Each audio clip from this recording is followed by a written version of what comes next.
Welcome to Acadmea. Your journey to exam success starts here. In this video, we'll walk you through the mock tests and course plan sections. From the sidebar menu, go to mock tests. Here, you can create, manage, and analyze mock tests. You can also edit tests, update their status, or delete them as needed. To create a new test, click on Create New Test.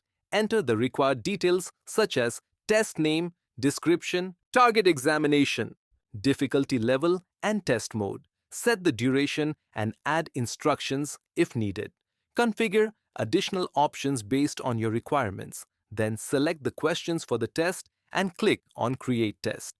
Your test will then appear in the list. Next, navigate to the course plan section. Here, you can manage course subscriptions and pricing. You can edit plan details, update their status, mark them as featured, or delete them. To create a new course plan, click on Create New Plan. Fill in the basic details such as plan name, target exam, and plan type. Set the duration and price and add a description.